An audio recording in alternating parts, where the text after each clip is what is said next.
तुकोबाराय विठ्ठल विठ्ठल तुकोबाराय विठ्ठल विठ्ठल तुकोबाराय विठ्ठल विठ्ठल.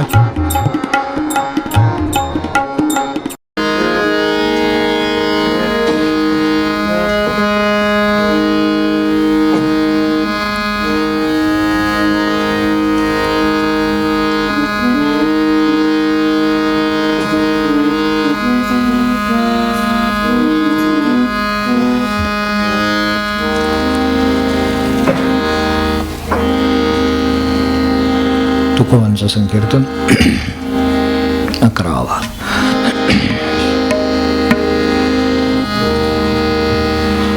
विठोबा रखुमा जय जय विठोबा रखुमा जय जय विठोबा रखुमा जय जय विठोबा रखुमा जय जय विठोबा रखुमा जय जय विठोबा रखुमा जय जय विठोबा रखुमा जय जय विठोबा रखुमा जय जय विठोबा रखुमा जय जय विठोबा रखुमा जय जय विठोबा रखुमा जय जय विठोबा रखुमा जय जय विठोबा रखुमा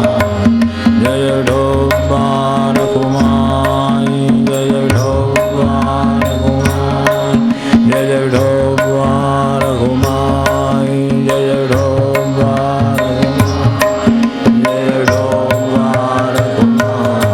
जय जय विठोबा रखुमा जय जय विठोबा रखुमा जय जय विठोबा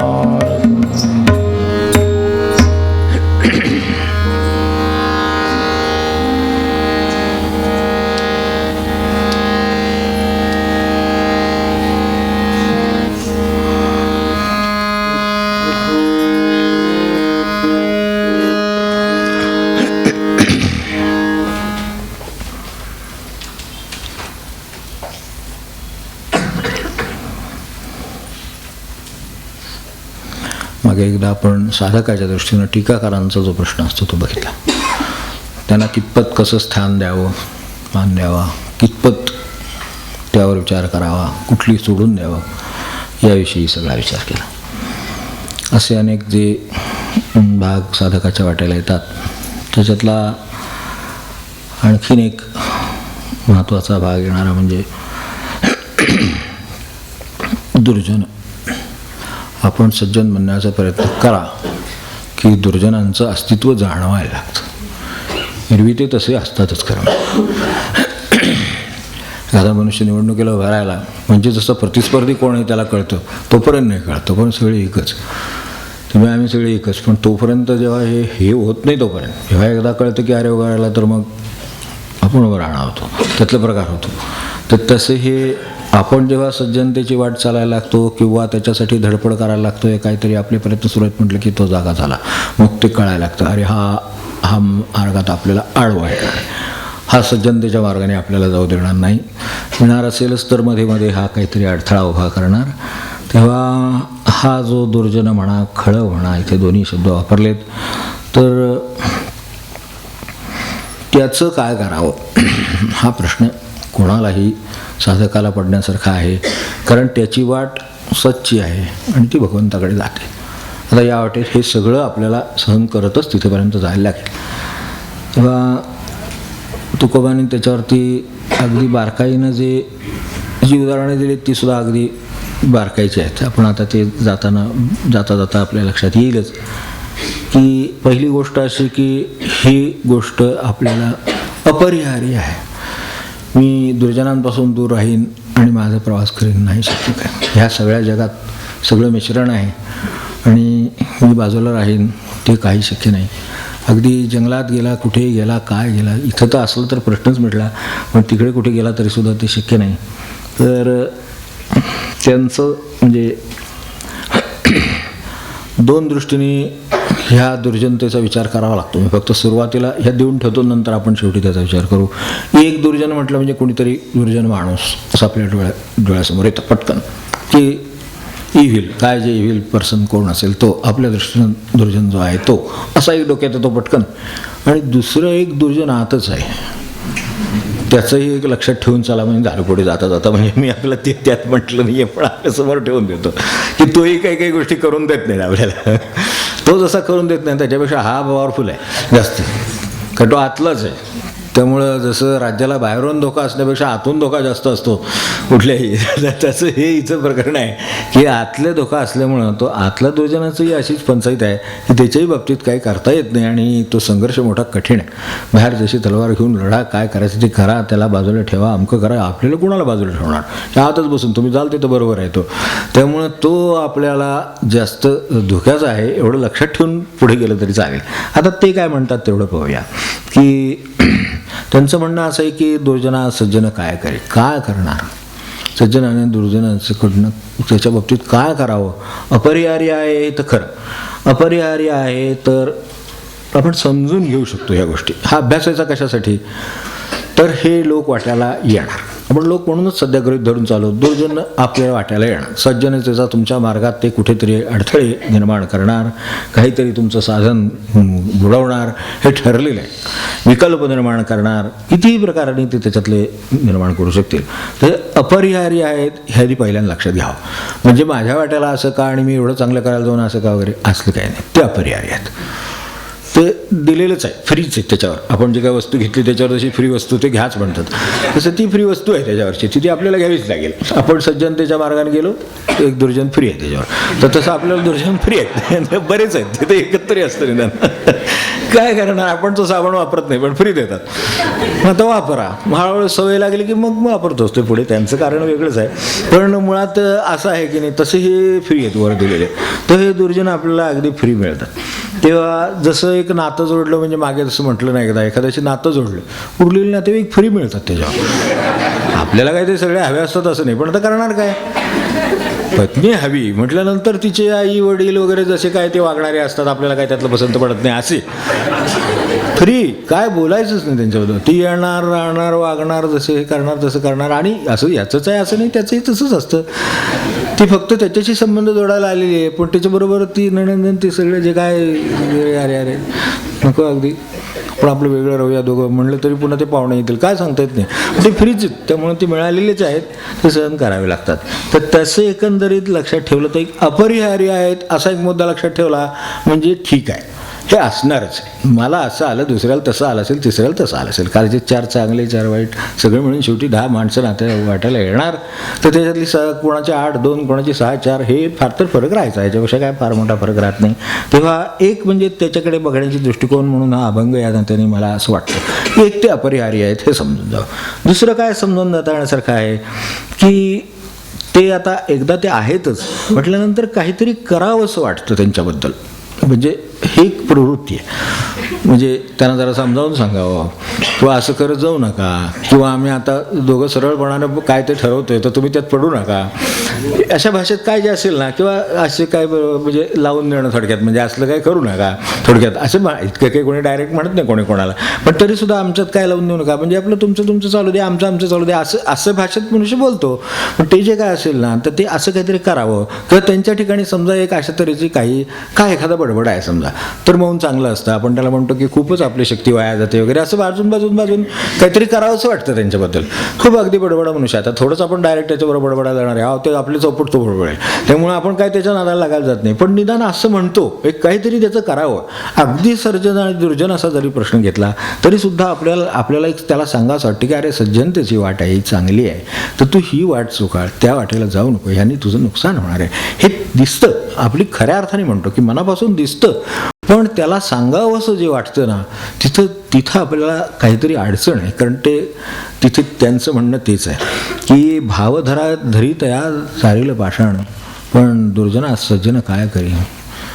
आपली ताकद ही सज्जनाची कमीच आहे, दुर्जनाच्या ताकदीपेक्षा सज्जनाची ताकद कमी पडते. त्यामुळं तो त्याला कन्व्हिन्स नाही करू शकत, हाच त्याला पटवतो उलट तुझाच मार्ग चुकीचा म्हणतो. बघा, देवाच्या मार्गाला लागलेले त्यांना बाजूला काढणारे लोक जास्त, की हे तुम्ही काय खूळ घेतले, हे काय वय आहे का, हे काय ज्ञानेश्वरी वाचायचं हे आहे का, हे काय माळा काय ओढताय, हे कसलं वय, काय गोष्टी, आपण कुठं असायचं यावेळेला तिकडे वगैरे.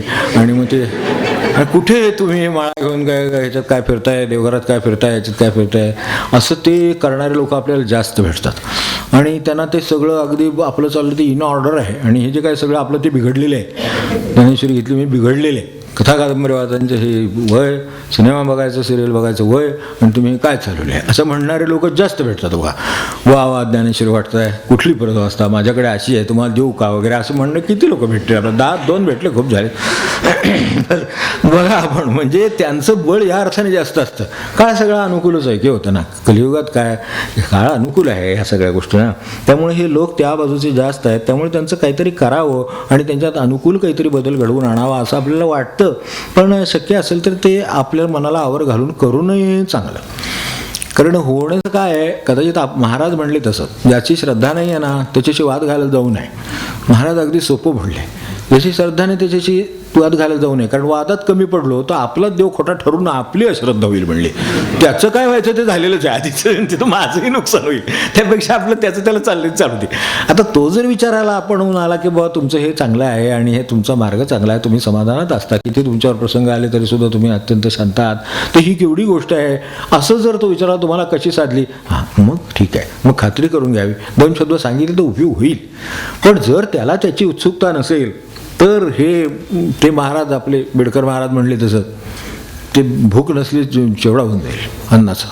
तसं आहे, आपण अन्न म्हणून त्याला घालणार, त्याला भूक लागली आहे म्हणून घालणार, पण त्याचा उपयोग त्याला काही होणार नाही, त्याला भूकच लागली नाही आहे. त्यामुळे ज्याला देवाची भूक लागली नाही त्याला जेवायला घालणं म्हणजे आपलं चूक होईल, आपलीच चूक होईल. त्यामुळे असंही करता येण्यासारखं आहे की आपण काय करायला जाऊ नये. अशी वेळ आली त्याचं त्याला कळते, चटका लागला की मनुष्य हात मागे घेतो. तेवढी संवेदना प्रत्येकाकडे आहे. आपल्याला तो चटका लागला आहे, आपण हात मागे घेतला. चटका म्हणजे प्रपंचाचा चटका. आपल्याला माहिती आहे प्रपंचात चटका लागतो, कुठेही असू दे. त्याला चटका लागल्याशिवाय का प्रपंच दिल्याशिवाय, चटका दिल्याशिवाय राहत नाही. कारण तो तापलेलाच आहे प्रपंच म्हणजे. परमार्थ शांततेचं काम आहे. त्यामुळं मग ते वाटतं की हे बरं आहे त्याच्यापेक्षा. हे भांडत राहण्यापेक्षा, चटके खात राहण्यापेक्षा देवाच्या दारी वाऱ्याला बसलेलं छान आहे असं नंतर वाटतं. त्यावेळेला तो जो मनुष्य येतो तो खरा येतो. तर असं येईपर्यंत वाट बघावी असं एक याच्यात म्हणण्याचं सार म्हणून आपण लक्षात ठेवायला हरकत नाही. आणि दुसरी गोष्ट अशी आहे की त्याचं सगळं आपल्याला माहिती आहे की आता तो दुर्जन आहे, त्याची प्रवृत्ती काही बदलत नाही. आपण त्याच्यापेक्षा कमी पडतो, सांगायला कमी पडण्याची शक्यता आहे, पटवून द्यायला कमी पडण्याची शक्यता आहे. तर आता एकच काम करावं, आपला आहे तो आपल्याबरोबर आहे. जसे नातेवाईक मी म्हटलं ना, फ्री मिळाले तरी स्वीकारावे लागतातच का नाही, त्यांना नाकारून चालतं का नाही. ते वर्ष 6 महिन्याने येणार ना, ते कार्यप्रस्थाला भेटणार ना, ते आपल्या डोक्यात काहीतरी घालून देणार ना, हे खरेदी करा, ते खरेदी करा, तुमच्याकडे नाही आहे का, अमकं का तसं का, हे करणार ना सगळं ते. मग त्यांना स्वीकारावे सरत, त्यांचं ऐकून गावं. खरं पाहिजे घरामध्ये, तुम्ही कधी आधी घेतलं आमच्या लक्षात पण आलं नाही, आता गेलो की आता पहिल्यांदा तेच काम करणार आहे सगळं म्हणा, प्रत्यक्षात काही घेऊ नये. हे आता कवसात सांगून ठेवतो, म्हणजे जमण्यासारखं असलं तर, कारण पुन्हा ते कार्यातच भेटणार. त्यावेळेस सांगावं आम्हाला, ते तुम्ही म्हणला ते मिळालंच नाही तसलं क्वालिटीचं काय ते असलं चालतं बरं काय. हे घोटं मंजूर आहे, कारण आपल्याकडे देव जोडे तरी करावा अधर्म तसं ही आहे. त्यामुळे आपल्याला देव जोडायचे आहे, हे आपल्याला देवापासून बाहेर नेणार. मग त्यांचं ते काय असेल तिथे असं सांगून टाकलं तरी चालेल, ते मॉडेल मिळालंच नाही म्हणायचं, काय बिघडत नाही. पण त्यांचा स्वीकार करावा सरळ. त्यांच्याशीच भांडायला गेलो, हे कशासाठी पाहिजे आपल्याला, वस्तूची गरज आहे का, त्या गरज असली तर वस्तू घ्यावी. चैन आणि गरजेतला फरक ओळखावा, काही त्यांना सांगून ते काय करतात ती करू, त्यांना नुकसान त्यांचं त्यांना आहेच की शेवटी, हे कधी तर ते होईलच. तर त्यामुळे आपण त्यांचा स्वीकार करावा. त्यांच्यापासून आपलं नुकसान होणार आहे हेही याच्याबद्दलही जपून असावं. किती मुद्दे आपल्यासमोर येतील तेवढे कमीच आहेत, ठेवावे तेवढे. तर असं सगळं लक्षात ठेवलं तर एक काम होईल आपलं. आणि सामना करणारी लोक असतात, दुर्जनांशी नाही असं नाही, सामना करणारे लोक आहेत. पण ते दुर्जनांशी सामना हे बड्यांचं काम आहे. त्यांचं त्यांना काय करायचं ते करू देत. आपली शक्तिबुद्धी, शक्तीचं सोडून देऊ क्षणभर, पण बुद्धी काही आपली एवढी लागू होईल असं वाटत नाही. तीच बुद्धी परमेश्वराकडे लावली, तो जरा लांब आहे, तो जवळ येईल त्याच्यापेक्षा. त्यामुळे ती बुद्धी आपली परमेश्वराकडे लावावी, नामावर लावावी, साधनावर लावावी. असं केलं तर बरं होईल असं मला ह्या म्हणावंसं वाटतं. त्यांचं म्हणणं काय, भावधरी तया तारील पाषाण. एक पाषाणसुद्धा भाव धरलं तर तारायला समर्थ आहे, इतकं त्यांचं खणखणीत मूर्तिपूजेबद्दलचं मत आहे, मूर्तीबद्दलचं मत आहे, पांडुरंगाबद्दलचं मत आहे. काय काही आपण घ्या, महाराजांच्याबद्दलचं मत आहे. भाव धरी तया तारीला पाषाण, दुर्जना सज्जन काय करी. त्याला काय करेल दुर्जन असेल तर? सज्जन त्याला काय करणार आहे? आता आहे बाबा, अरे हे नव्हे, हे नुसतं काळा दगडाची मूर्ती नव्हे, हा साक्षात पांडुरंग आहे, तो तुला तुझ्या जन्माचं कल्याण करेल, हे सगळं मला. पण त्याला जर भाव नाही त्याचा, तर तो किती फूट उंच आहे, काय आहे, ते झिजलंयच का, ते किती वर्ष झाली, कुठल्या ह्याच्यातून मूर्ती आली, मुळात ती कर्नाटकातली का, इथली का, हे ह्याच्यात त्याचं आयुष्य देईल सगळं. तर त्याच्यात आपण काय पडू नये, आपल्याला असं काय आयुष्य घालवायचं नाही. त्यापेक्षा आपला पांडुरंग समोर आहे, आपलं काय डोकं ठेवावं, आपल्याला काय नाम विठ्ठल विठ्ठल म्हणावं, आनंदात राहावं, तर इतकं सोपं आहे, तर ते करावं. तेव्हा याला त्यांनी कारणं म्हणून काही उदाहरणं दिलीत. का करू नये हे, त्याला पटवायला का जाऊ नये, किंवा त्याला आपण काय काही करू शकत नाही का, ह्याची काही उदाहरणं दिली आहेत. तर तेवढं बघू म्हणजे आपला हा अभंग होईल आणि एका महत्त्वाच्या मुद्द्याबद्दल आपली भूमिका ठरेल.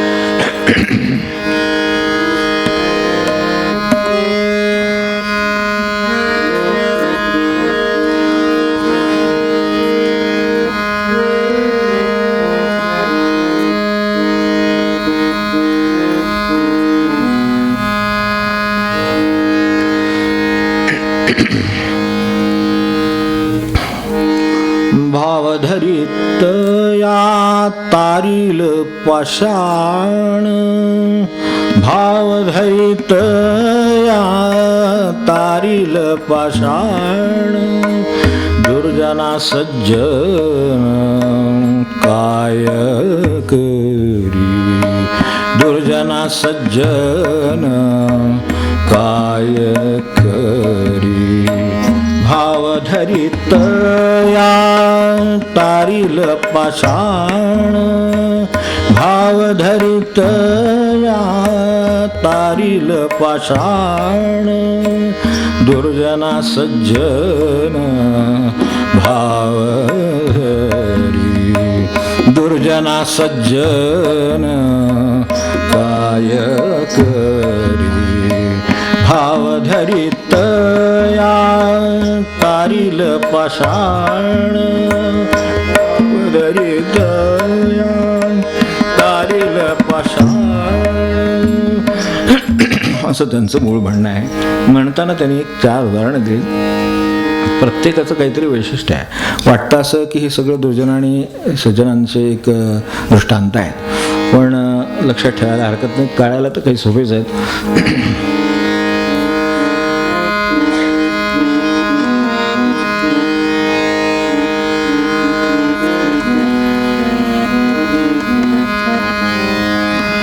करिता नव्हे नीट श्वानाचे हे पुच्छ, करिता नव्हे नीट श्वानाचे हे पुच्छ, करिता नव्हे नीट श्वानाचे हे पुच्छ, खापरा परीस काय करी, खापरा परीस काय करी, खापरा परीस काय करी. भावधरित या तारील पाषाण, भावधरित या तारील पाषाण, भावधरित या तारील पाषाण.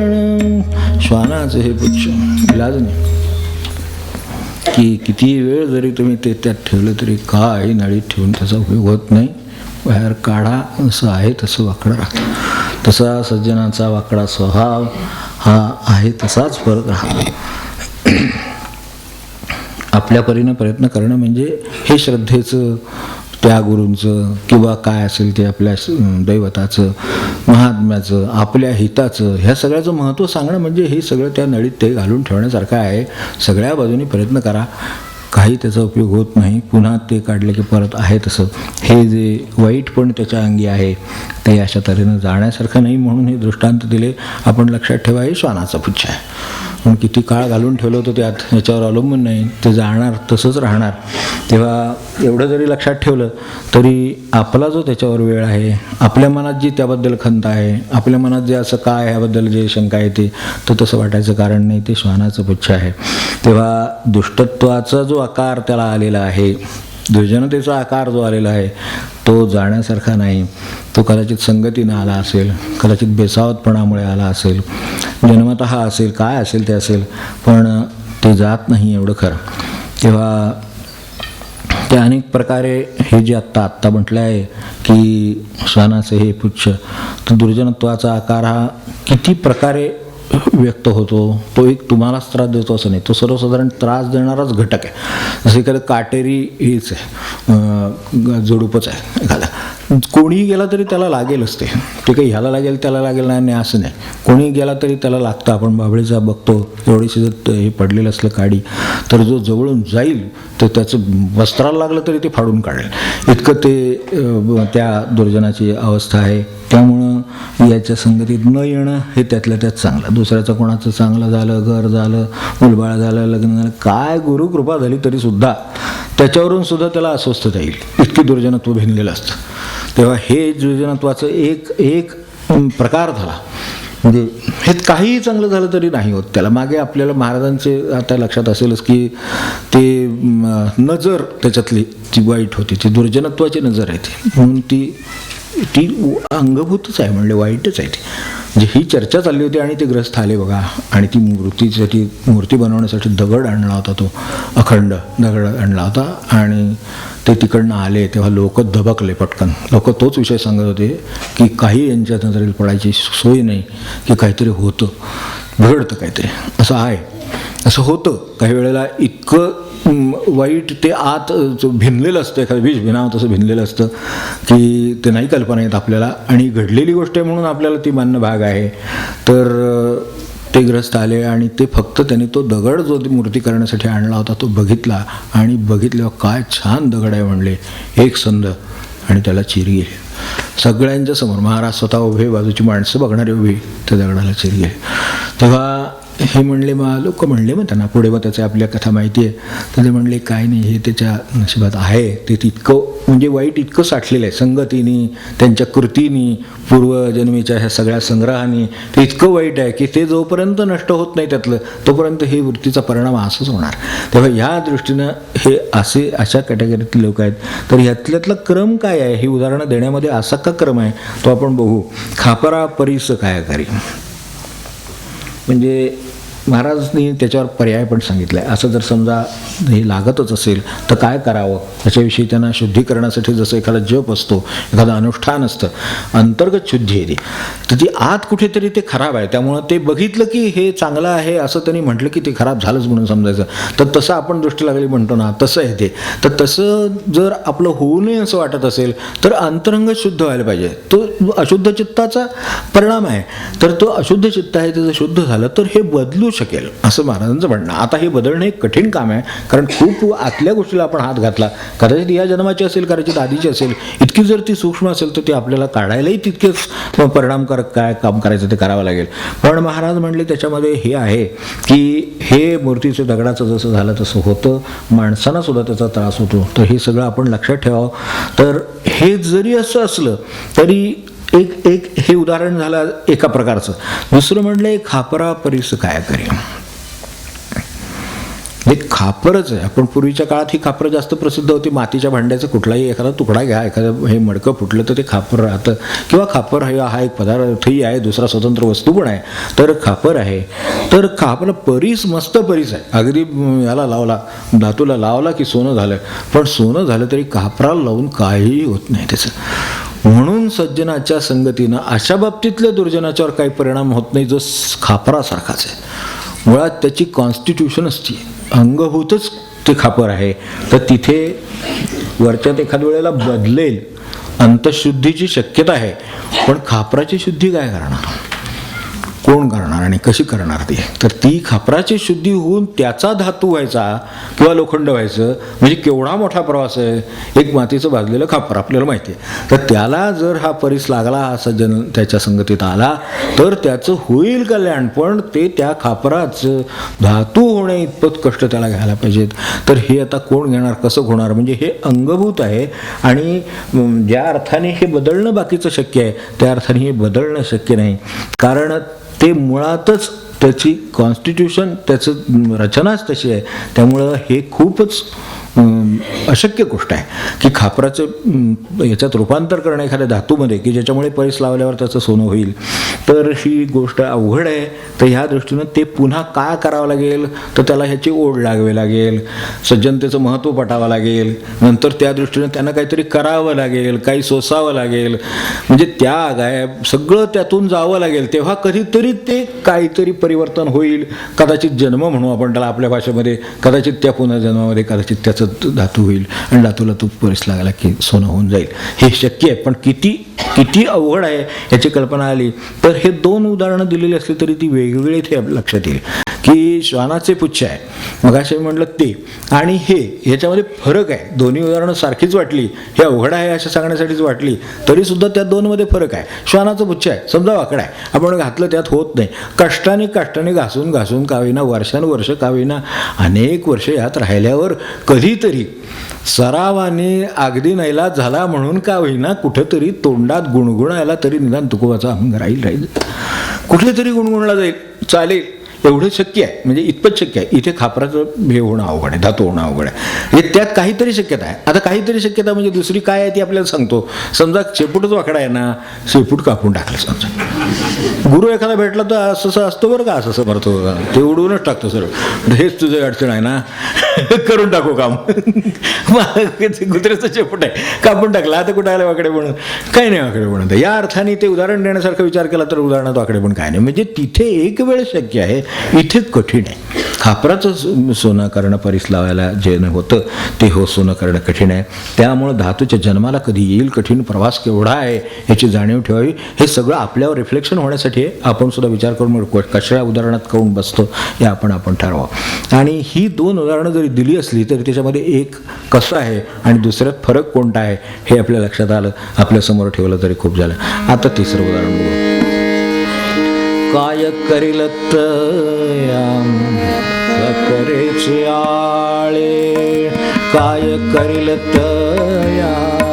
साखरेचे आळे, बीज तैसी फळे येतीत या, बीज तैसी फळे येतीत या, भाव धरित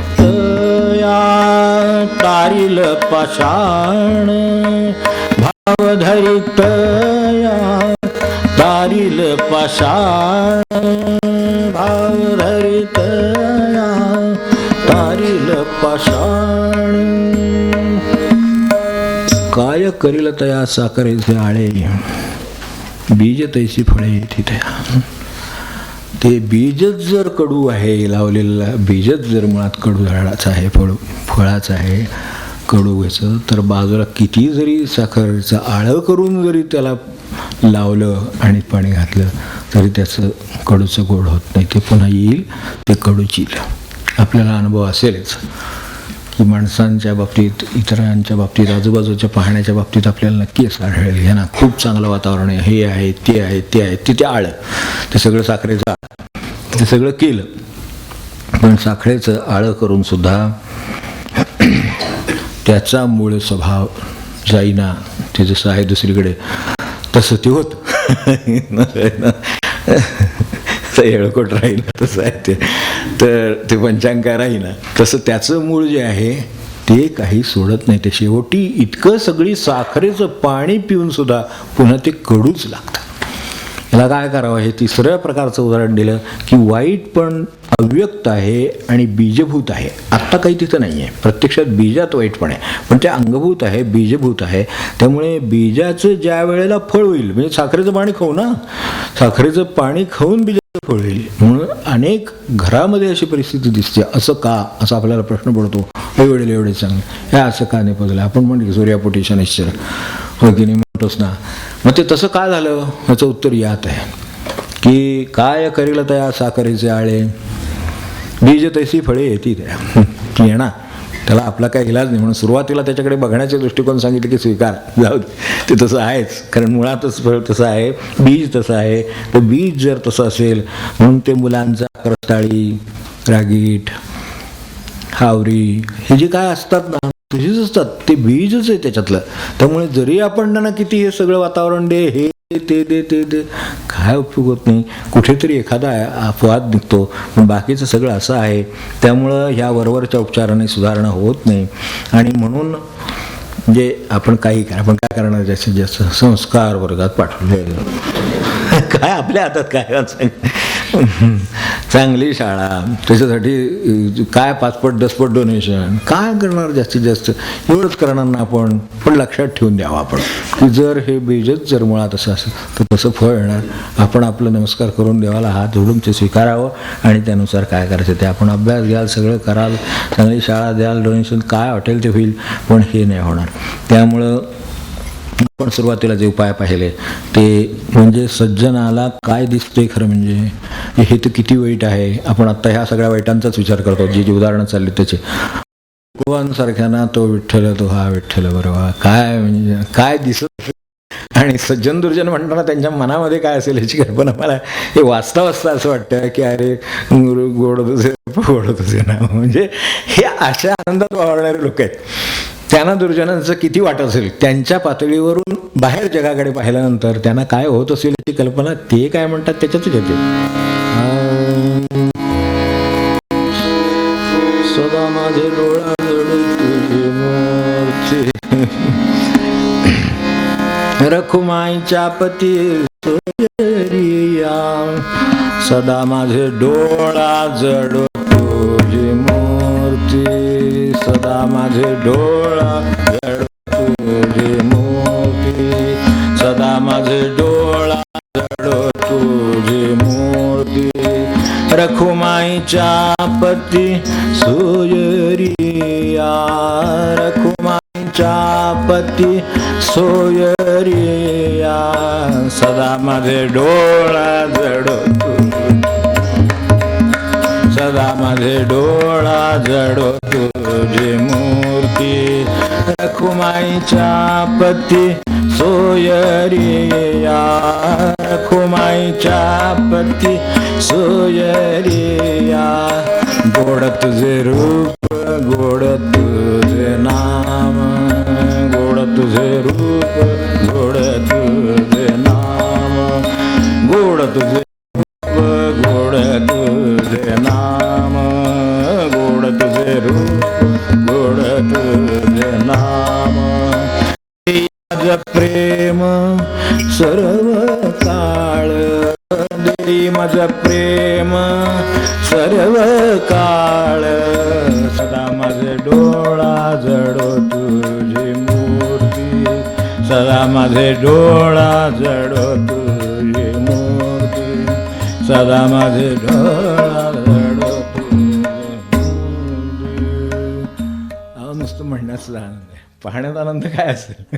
सदा माझे डोळा जडो तुझी मूर्ती हे सज्जनाच्या संगतीत पाहायचं खरं काम आहे. आणि ती दृष्टी यावी त्यांना ते आलेलं आहे म्हणून ते त्यांना सगळंच हे सुंदर वाटते. आपल्याला त्याला दगडात सुद्धा ते देवात माणसात दिसत नाही, चांगल्या माणसात देव दिसत नाही, त्यांना दगडात दिसतो. आणि त्यांना वाटते हे सगळं की असं आहे. सुंदर ते ध्यान विठेवरी, सुंदर ते ध्यान सुंदर ते ध्यान उभे विटेवरी, करकटावरी ठेवून या, करकटावरी ठेवून या, सुंदर ते ध्यान उभे विटेवरी, सुंदर ते ध्यान उभे विटेवरी, करकटावरी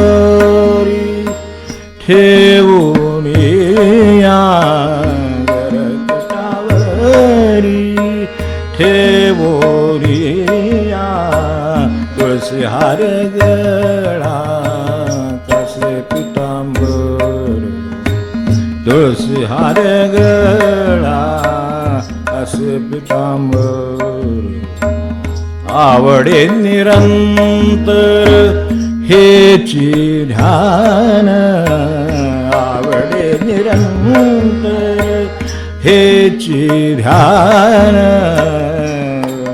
ते ध्यान उभे विटेवरी सुंदर ते ध्यान उभे विटेवरी सुंदर ते ध्यान उभे विटेवर. एवढा आनंद ज्यात भरला आहे, ही विद्या त्यांच्याकडे आहे. त्यांच्याकडे जाऊन ह्यातलं काही ज्याला मिळालं असेल त्याच्याविषयी त्यांना किती विचार करावा लागला असेल. म्हणून म्हटलं की असं ज्यांना आनंद आहे त्या पांडुरंगाकडे बघून आनंद आहे. बरं काय त्याने आटापिटा केला आहे का? त्यांना काय रोजची सकाळची सुंदर झालं म्हणायची काय सेवा दिली आहे का? मला सांगा. पंढरपुरात बसलीत का? पांडुरंगासमोर काळ्या विठोबासमोर बसलेत का रोजचे? नाही, आपल्या घरी समोर आहे तेच ध्यान. असं ज्यांना, अशा ध्यानाचा जेवढा आनंद त्यांना आहे त्याच्यातला कसला आनंद आपल्याला खाण्यात आहे, पिण्यात आहे, फिरण्यात आहे, जाण्यात आहे, येण्यात आहे, माणसात आहे, कशात आहे? जो आनंद त्यांना ह्यात आहे, जो आनंद आज म्हणताना आपल्यात आहे, त्या आनंदाची तुलना ह्यातल्या कसल्या आनंदाशी व्हावी? म्हणजे आनंद म्हणजे काय मिळवलं असेल ह्याची कल्पना यावी. आणि मग ते दुर्जनांच्याकडे बघतात त्यावेळेला त्यांना असं का वाटतं ते कळतं. भाव धरी तया तारीला बसण, अरे म्हणणारच ते. मला नुसता भाव धरला तू माझा असं चित्त पालटून टाकतो, तर मग आता काय करणार? यांच्या पुढं काय करणार? दुर्जनांच्या पुढं दुर्जना सज्जन काय करी. त्यामुळं त्यांचं तो कोणाचाही बघा, त्यांना तसं कधी तो पांडुरंग म्हणजे आणखीन काही वेगळं वाटलंच नाही. आपल्याबरोबरच आहे सगळं, आपल्यापेक्षा जास्त खरं आहे. कारण शेवटी काय, शेवटी तुकोबा म्हणा, काय म्हणा, ज्ञानमाऊली म्हणा, काय नाथ म्हणा, सगळे आपले चाललेच आहेत दिंडीने, होय की नाही? राहिलं तेच, ते आजही आपल्याला आहे.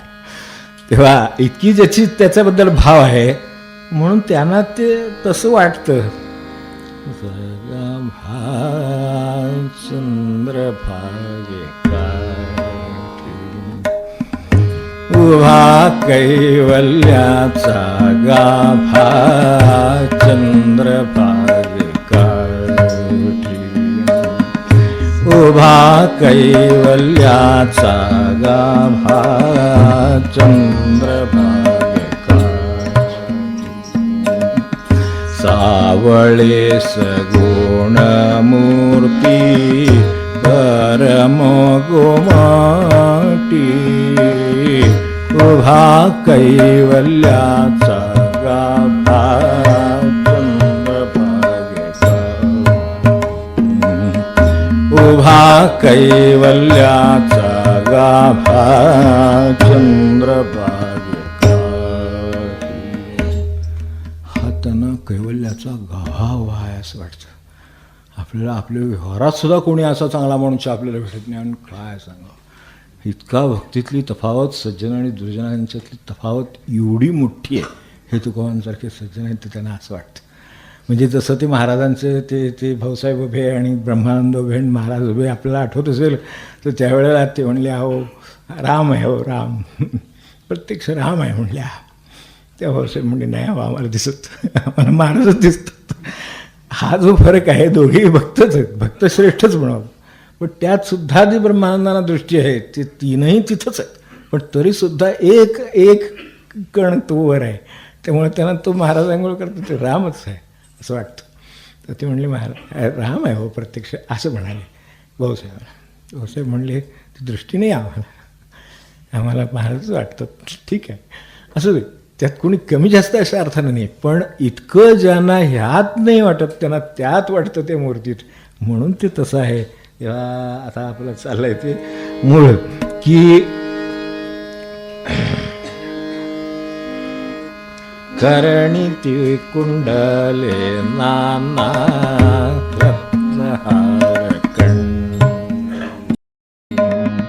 रत्न हिरे मोती नीळ रत्न हिरे मोती नीळ माणिकांची दाटी रत्न हिरे मोती नीळ माणिकांची दाटी उभा कैवल्या गाभा चंद्रभागे काठी उभा कैवल्याचा गाभा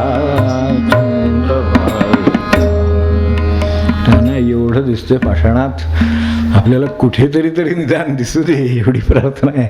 तेव्हा अशा कामी जर दुर्जनाचा आपल्याला दुर्जन आड येत असेल तर हे सगळं अभंग लक्षात ठेवावं. म्हणजे आता काय सांगायचं. तुका म्हणे वज्र भंगे एक वेळ, राहिले अजून शेवटचं उदाहरण. तुका म्हणे वज्र भंगे एक वेळ, कठीण हा खळ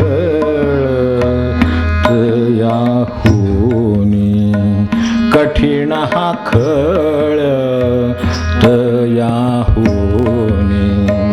तुका म्हणे वज्र भंगे एक वेळ, तुका म्हणे वज्र भंगे एक वेळ, कठीण हा खळ तयाहुनी, कठीण हा खळ तयाहुनी. भाव धरित या तारील पाषाण, भाव धरित या तारील पाषाण, दुर्जना सज्जन काय करी, दुर्जना सज्जन काय करी. भाव धरित या तारील आषाण, भाव धरित या तारील पाषाण, भाव धरित या तारील पाषाण.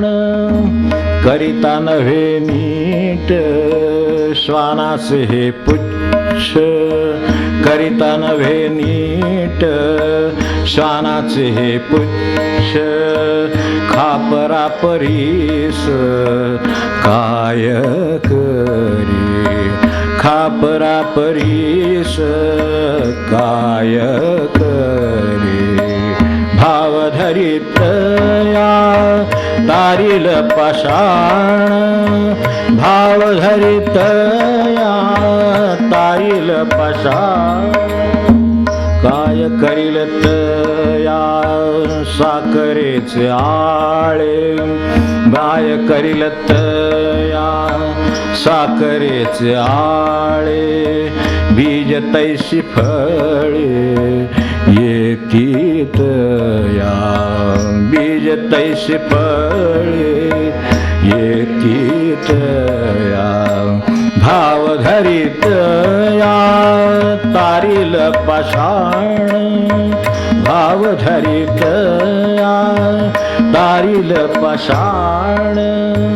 तुका म्हणे वज्र भंगे एक वेळ, तुका म्हणे वज्र भंगे एक वेळ, कठीण हा खळ तयाहुनी, कठीण हा खळ तयाहुनी.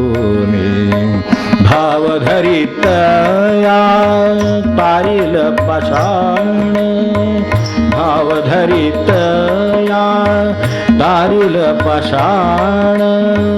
दुर्जना सज्जन काय करी, दुर्जना सज्जन काय करी. भाव धरित या तारील पाषाण, भाव धरित या तारील पाषाण. भाव धरित तारील पाषाण.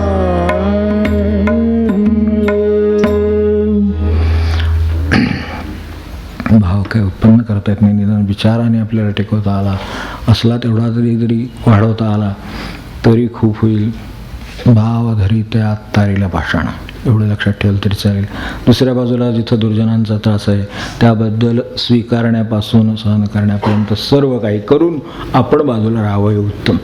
एवढं मार्ग तरी करता येईल. म्हणजे निदान आपला भाव आहे तो वाढत राहील, आपली श्रद्धा आहे ती वाढत राहील, तिची फळं आहेत ती वाढत राहील, आपली प्रगती होईल.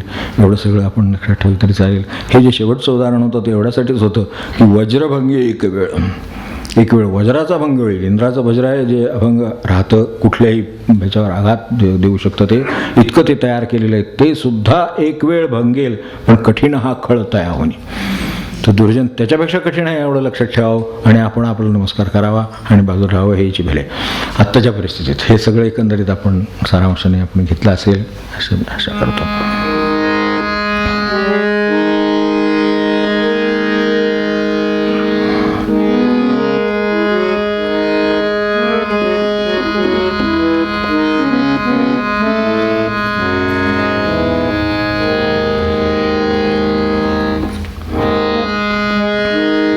पान 283 पद 135.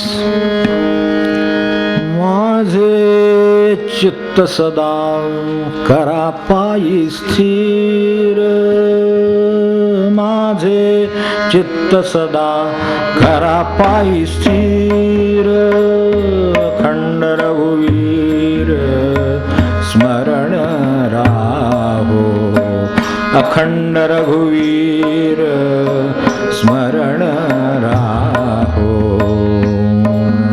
हे चित्त सदा करा पायी स्थिर, माझे चित्त सदा करा पायी स्थिर, नामस्मरण हेची चित्ताचे जीवन, नामस्मरण हेची चित्ताचे जीवन. एवढी माझ खूण सांगा स्वामी, एवढी माझ खूण सांगा स्वामी, माझे चित्त सदा करा पायी स्थिर, माझे चित्त सदा करा पायी स्थिर, तुम्हा विण कोणा शरणात जावो, तुम्हा विण कोणा शरणात जावो, माझे माय बाबा दीनानाथा, माझे माय बाबा दीनानाथा, माझे चित्त सदा करा पायी स्थिर, माझे चित्त सदा करा पायी स्थिर, दीनदास म्हणे आता प्राण माझा जाय, दीनदास म्हणे आता प्राण माझा जाय, करी माझी सोय राम नामी, करी माझी सोय राम नामी, माझे चित्त सदा करा पायी स्थिर, माझे चित्त सदा करा पायी स्थिर, अखंड रघुवीर स्मरण राहो, अखंड रघुवीर स्मरण राहो, माझे चित्त सदा करा पायी स्थिर, माझे चित्त सदा करा पायी स्थिर, करा पायी स्थिर, करा पायी स्थिर. जानकी जीवन स्मरण जय जय राम.